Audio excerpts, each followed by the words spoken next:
Yo escucho las palabras de José Antonio Kast y lo veo, lo analizo una y otra vez y me sorprende la clase política que en campaña es capaz de decirse las barbaridades más grandes, los ataques más duros, ellos, sus aliados, sus cercanos contra el otro bando, ver al adversario político como un enemigo. Y luego, cuando el resultado de la ciudadanía es el de ayer, abrumador, aparecen estas intenciones. Entonces, yo sueño con que esas palabras estén cargadas de verdad, de buena intención, de que efectivamente la clase política diga, hemos tocado fondo, la ciudadanía no nos cree, nos ha dado vuelta la espalda y tenemos que hacer algo para empezar a reconstruir el país. Yo creo que el resultado de ayer es una especie de renacer de la democracia. Ayer vivimos un momento muy, muy, muy duro, con micros que no habían en la calle, con sensación de que se estaba haciendo un boicot a la democracia. Era un momento de muchísima tensión a las 12 del día, 1 de la tarde, 2 de la tarde, 3 de la tarde, que no había micros en Valparaíso, en Concepción, en gran parte de la región metropolitana. Y finalmente, ¿quiénes sacaron al presidente electo Gabriel Boric? Fue la gente que llevó a gente que tomó su auto y que salió a recorrer las calles. Se armaron grupos de WhatsApp de 200, 300 personas para recorrer Santiago llevando votantes a sus locales de votación y la democracia habló. Casi 1 millón de votos de diferencia. El presidente que ha sacado más votos en una elección presidencial en nuestro país. Llevó 1.200.000 votos más que en la primera vuelta. Una cosa sorprendente y sobrecogedora. Hoy día yo les contaba antes de partir del programa, estaba a las 7 de la mañana en Lo Valledor trabajando y la gente estaba contenta, feliz. Después me fui al centro, recorrí Huérfanos, ambiente de esperanza. Entonces tú dices, tenemos algo. ¿Cómo cuidamos esto? ¿Cómo cuidamos esto que están haciendo hoy día, que es incipiente? Vemos un presidente que se reúne en Santa Rosa con la Alameda con millones de personas en donde no se cae una hoja de un árbol, donde no se rompe un semáforo, donde alguien prendió un fueguito y la misma gente, oye, para tu hueveo. Con la democracia no se puede jugar más. No nos podemos farrear el país. Y eso yo creo que nos da la oportunidad de hacer crecer el país, de darle estabilidad al país, de que tengamos trabajo, de revertir el momento económico internacional que es durísimo. El presidente Boric no la va a tener fácil, la tiene muy difícil, pero solo con unidad y con una oposición, que uno no dice que la oposición le haga la fiesta al oficialismo, pero sí que sea una oposición leal, que ante un buen proyecto se apoye un buen proyecto y no que estén haciendo esas zancadillas eternamente, porque al final eso no nos va a llevar a ninguna parte. ¿Cómo sienten ustedes el momento? ¿Cómo sienten ustedes a la oposición? ¿Esto es una luna de miel que es porque el resultado fue muy abrumador? ¿O realmente hay una toma de conciencia del momento que tiene nuestro país? Yana, quiero abrir contigo y quiero que todos por favor se explayen. Yo creo que Kast provocó un retroceso, una regresión autoritaria gigantesca en la derecha chilena y que esta derecha chilena democrática, más clásica, se dio cuenta. Porque la derrota sufrida por Kast fue demasiado estrepitosa. Fue un golpe frontal y por lo tanto lo que se creía una ilusión de deseo de orden terminó transformándose en la reinstalación del clivaje dictadura-democracia.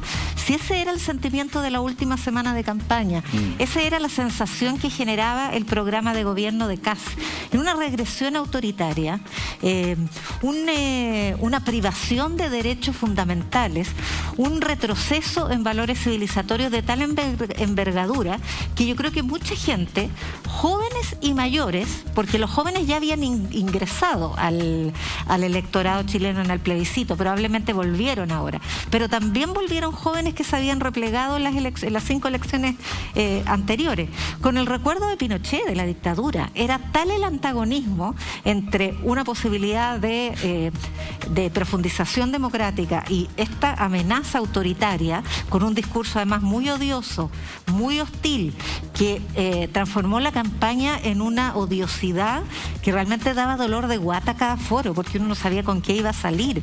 Lo trató de abusador, lo trató de drogadicto, se instaló la estrategia de la mentira, se rompió el círculo, el cordón sanitario de la derecha democrática respecto de la ultraderecha.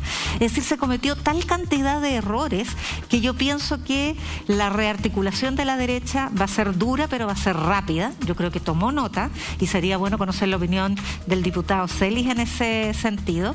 Y creo que el liderazgo de Kast llegó hasta ayer en la noche. No tiene más duración. Senador Guillén. Sí, yo creo lo mismo.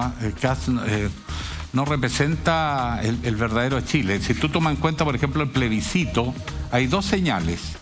Casi el 80%, 78 y fracción, dice queremos una nueva constitución. Ahí había mucho voto de gente de derecha que entendía que la estabilidad social, la justicia y los nuevos tiempos exigían cambios y que eso podía ayudar a una nueva constitución. Esa es una señal. Y la otra señal que da, que la gente dice, pero queremos que eso lo haga gente que no sea lo mismo de siempre. Y por eso esa sorpresiva votación, donde incluso la derecha cae a niveles del 25, 27, no me acuerdo bien, pero un desastre porque no tuvo el poder que algunos querían de vetar. Pero por otro lado, cuando se hacen las elecciones políticas, las cosas vuelven un poco más a la normalidad tradicional, pero en el entendido que entraron nuevos actores y hay otros que van francamente en decadencia. O sea, hay varios partidos tradicionales en la historia de Chile que sacaron votaciones, pero absolutamente inesperadamente bajas. Eso significa que los chilenos también están conscientes que quieren cambios. Y por lo tanto, el diálogo con esa derecha se basa sobre el principio de buena fe. Es para hacer cambios. No es para el gatopardismo, no es para aparentar que cambiamos para que todo siga igual. Exacto. Yo creo que hay sectores de la derecha que entienden que la gobernabilidad de Chile está por acuerdos sólidos, donde tenemos que avanzar en materia previsional, por ejemplo, pero también en materia de salud, educación y además un Chile más asertivo que incorpore a toda su diversidad y que todos se sientan parte de un mismo país, la regionalización del país, un sistema político menos autoritario y centralizado, más un poder un poquito más asentado en los territorios. Bueno, hay tantas cosas que hacer y yo tuve una buena experiencia porque yo presidí la bancada regionalista de senadores y estuvimos gente de Revolución Democrática, la UDI. Y de hecho, la bancada regionalista nace en la casa de Francisco Chaguán, presidente hoy de Renovación Nacional, donde nos comprometimos a sacar adelante la ley de regionalización, elección de los gobernadores regionales, transferencia de competencia y la ley de rentas regionales. Esto último sigue pendiente. Este gobierno tendría que haberlo hecho, no lo hizo, como tantas cosas. Pero hay una voluntad en sectores de la derecha porque entiende que la estabilidad social y política y la gobernabilidad pasa efectivamente por acuerdos, pero tienen que ser acuerdos sustanciales. No se puede renunciar a lo que la gente votó, quiere cambios. Me gustaría el análisis de Mauricio Weibel también. Bueno, yo coincido en gran parte con lo que se ha dicho acá, en el sentido de que probablemente el nuevo gobierno, el presidente electo Gabriel Boric, va a tener que primero resolver el problema del financiamiento. Eso implica una reforma tributaria, que es un poco lo que hizo Elwin en el 90, ¿no? Y es una reforma tributaria y una reforma laboral, ¿no? Probablemente las urgencias de hoy son distintas, pero en el fondo estamos también en una transición que es una transición a una nueva república, ¿no? De la república neoliberal, una república más de los derechos humanos, derechos sociales, donde no está claro todavía cuál es el modelo de desarrollo, pero es una transición hacia un nuevo estadio, hacia una nueva constitución, digamos. Y por lo tanto tiene que asegurar recursos permanentes, va a tener que endeudarse también, porque es una situación obvia y la deuda pública del país es baja, y va a tener que tomar, como dice Marta, medidas concretas de apoyo que se visibilicen, que le permita alargar esta luna de miel, y va a tener que acordar también qué hacer con la AFP, que es la piedra angular. Yo creo que eso es lo que va a hacer básicamente y lograr que el proceso constituyente camine, o apoyarlo, camine adecuadamente. Sí. Eso es, yo creo que plantearse más metas es inviable. Mucho abarcar. Porque el gobierno es corto, son 4 años, hay una elección a mitad de periodo, que es la territorial, y en ese momento todas las buenas palabras se van a acabar, porque vamos a entrar en campaña. Entonces, eso es lo que se puede hacer con certeza, con cierta seguridad y con mucha premura, creo yo. Sí. Y después, probablemente, dependiendo de lo que pase en la territorial, va a haber una segunda agenda que habrá que evaluar en ese minuto, pero eso es básicamente. Fíjate que voy al tiro con Marta, pero mientras Mauricio nos reflexiona, nos habla, nos analiza, estoy viendo esa imagen, ¿eh? Qué impresionante lo de anoche. Qué increíble lo de anoche. Yo creo que Gabriel Boric ayer, bueno, saltó a la historia, pero saltó a la historia saltándose una barrera y apoyado de sus adherentes, y de sus PPI que lo acompañaban, fue sacado de otro tiempo esta imagen. ¿A qué voy? Lo conversamos también hace un instante fuera de pantalla. El presidente no ha estado en la calle, porque el presidente no puede estar en la calle. Porque si el presidente alguien lo ve en la calle, le tiraron un huevo por lo bajo. Esos son los tiempos que vivimos.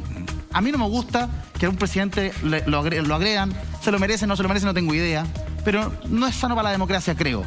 Y que el presidente electo haya parado su caravana, porque no podía pasar, la caravana que él iba con su auto no podía avanzar del gentío que había en Santa Rosa con la Alameda, se haya bajado y que la propia gente lo haya ayudado a saltar las barreras para llegar al escenario, yo encuentro que tiene una cosa de poética muy bonita, en términos de simbolismo, es muy importante, él llega de la mano de la gente.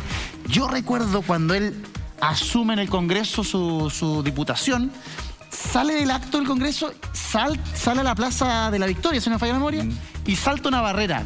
Y lo capta una cámara de un diario.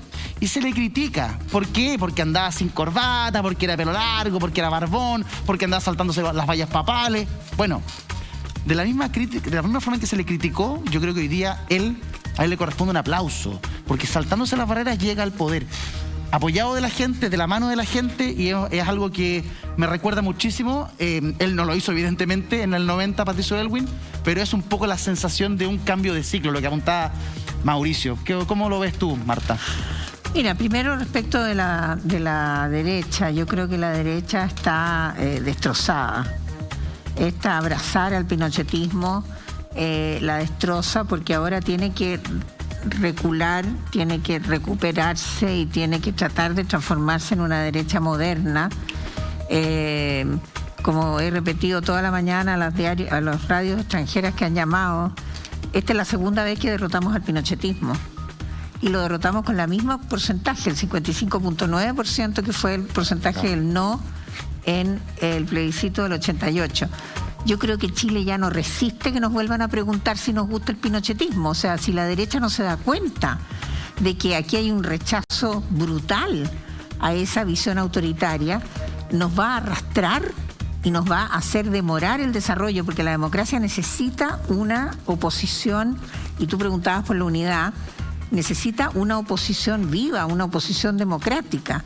Y la oposición no puede ser unida si es que no sabe para dónde va. El problema que tiene la derecha hoy día es cuál es el proyecto país que tiene la derecha. No puede ser el proyecto de José Antonio Kast, ni tampoco el híbrido que resulta de la conformación de este programa, ¿no es cierto?, que se conforma en estos últimos 30 días. Entonces, eso por una parte. Ahora, respecto de la magnitud del momento histórico que estamos viviendo, a medida que pasa el rato, como se va decantando el peso, ¿no es cierto?, de lo que ha sucedido. Sí. Porque cuando uno está metido en el bosque, no es tan fácil mirar el bosque. Pero efectivamente, esta cantidad de gente en la calle espontáneamente no se veía desde, yo te digo, en la campaña de Eduardo Frei Ruiz-Tagle, en el año 94. Claro. Yo escribí un artículo que salió en el Mercurio diciendo que la gente no iba a las manifestaciones y que había más gente en el supermercado que en la manifestación de Eduardo Frei Ruiz-Tagle, en el año 94. Entonces, ha habido un abandono de la gente a la política, y lo que se ve ayer es una recuperación de esa creencia, de esa... Sí. Y yo creo que el capital más importante que tiene que guardar Gabriel Boric es esa credibilidad que tuvo anoche. Me gustaría seguir conversando con ustedes. La derecha ha sido nombrada en varias oportunidades. Está con nosotros el diputado Celis. Diputado, también sé que el tiempo lo apremia, pero me gustaría escucharlo. Lo que plantea Yasna, se acabó el liderazgo de José Antonio Kast en la derecha, y lo que plantea Marta, la derecha está destrozada y además tiene que renovarse. No puede ser que la campaña del medio sea la canción que cada vez que viene una elección canten en la derecha. Tiene que haber un jefe de la oposición que sea de derecha democrática. No puede ser un pinochetista. Diputado. Sí, yo creo que si José Antonio Kast quiere pretender liderar la derecha o la centro derecha, tiene que desligarse absolutamente y completamente de republicano, pero de verdad, y en definitiva renunciar a la militancia de republicano. No veo otra forma que él pretenda optar mediante una primaria junto a Renovación Nacional, junto a la UDI, junto a Evópoli, potencialmente pensando en que quiera ser el candidato presidencial, pensando también con un Felipe Kast, pensando con un diputado Undurraga, pensando con un Belolio, pensando con un Francisco Chaguán, pensando con un senador Sandón, pensando con un Mario Desbordes. Yo creo que es la única manera en que yo lo visualizo. No creo que no hay ninguna opción que él pretenda seguir liderando un nicho que no tiene cabida en nuestro país y que por más que lo intente no va a tener ninguna posibilidad por un tema de una historia que nuestro país en su inmensa mayoría no respalda, no legitima, no justifica, no avala, y además que utiliza un lenguaje además que es sumamente agresivo, no tan solo para la gente que no comparte su idea, sino hacia la gente que lo pasó mal, para la gente que se le violentó, para la gente que se mató, para la gente que se asesinó, para la gente que sufrió, para sus familiares, e incluso hacia la gente que somos de centro de derecha. O sea, en el caso mío, que yo ni siquiera estaba vivo para el 73, a uno lo tratan de antipatriota, de traidor, de amarillo. Entonces hay gente extrema de republicanos que ni siquiera uno puede dialogar, uno no puede conversar, que es de una agresividad, de una intolerancia que de verdad cuesta entender, comprender, y uno no puede, claro, puede dialogar con ellos. Yo entiendo el punto, pero uno ve lo que fue la campaña y todos esos liderazgos que usted menciona se pusieron detrás de José Antonio Kast sin ningún problema. Francisco Chaguán, Mario Desbordes ayer en Twitter era una cosa que era muy llamativo. Mario Desbordes, un tipo templado, mesurado, así lo considero yo. En Twitter era un republicano, pero así, de tomo y lomo. ¿Qué pasó? ¿Todo por los votos? Mira, el tema de Renovación Nacional yo lo pongo aparte. Yo creo que yo no participé en el Consejo General, es el primer punto. Yo creo que Renovación Nacional cometió un error.